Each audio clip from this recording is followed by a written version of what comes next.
there's nothing like trying a specific example so that you understand what I just told you. So let's do it. And I think I should also try a new trick, which is changing clothes by playing the ukulele. Yeah, it works. And you can also find this example in section 10.1.2.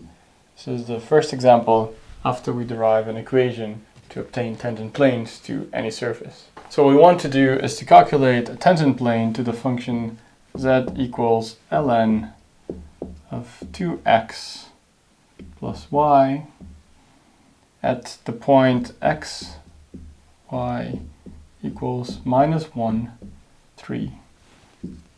These are the two key ingredients you need.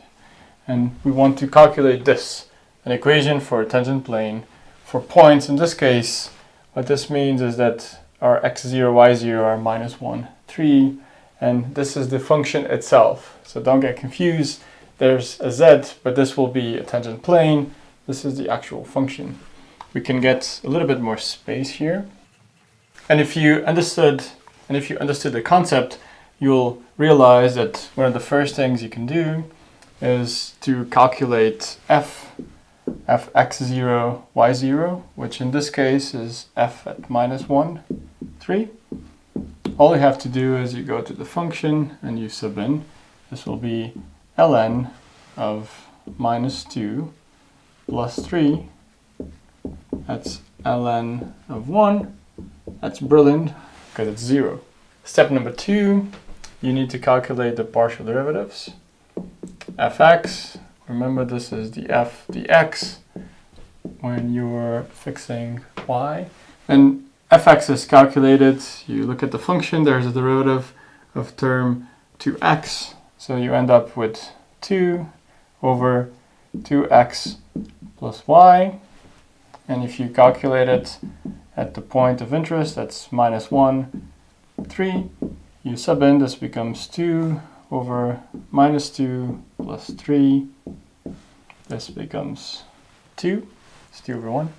And for fy, this is df dy. For y, the derivative is going to be very similar, but there will be no 2 here. It's just 1 over 2x plus y. And therefore, the partial derivative in respect to y at point -1, 3 will be 1 over -2 plus 3, which is 1. And at this point, you do have all the ingredients, and all you have to do is plug them back in. In a whiteboard like this, it becomes quite restrictive, but I'll do my best. In this case, we could start essentially by transforming the general equation of a tangent plane into the equation you want. In this case, this is 0. We're still going to add it, but you wouldn't really have to in practice. We also know that this is 2, and what you do is you simply replace it by 2. And in this case, this derivative at the point is 1, which is easy, and you also need to sub in the points. In this case, it's -1, -1 becomes +1. And in this case, -3 becomes -3. And you can also write this more simply as z equals 2x plus 2 plus y minus 3, which you can simplify to 2x plus y minus 1. And your final answer would be the tangent plane to this surface at this point is given by z equals 2x plus y minus 1. In some cases, you may start from here and you want to re-express it in the general form which we had here before. But in most cases, you want to simplify it so that it becomes something like this. And that's it. This is how you obtain tangent planes to surfaces at the specific point. You only need to know the general expression, which involves the value of the function at the point, the partial derivatives, you calculate the value of the function at that point, the partial derivatives first in general, and then you plug in the value. So you calculate at that specific point, and then you plug it back in to the equation, and you try to simplify it. In this case, you end up with something relatively simple. Sometimes it's just a little bit more complicated, but not really.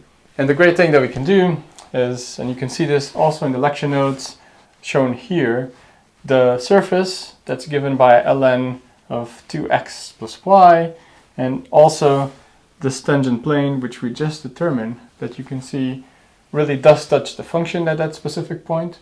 And because of the way that this function is defined, it actually touches it along a specific direction.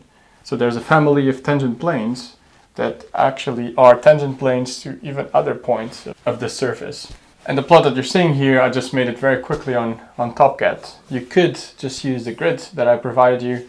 You plug in this equation and the equation of a plane, and you'll be able to visualize it. One thing that you can ask is, why would you want to know how to calculate tangent planes to curves? What is the use?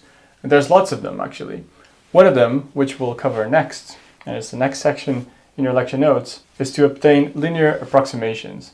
Essentially, when you have a really complicated going function, you can use tangent planes or linear approximations to render it in the vicinity. This is the reason why locally, even though the Earth is not flat, you can actually make a linear approximation and say that the Earth locally is very well described by a tangent plane.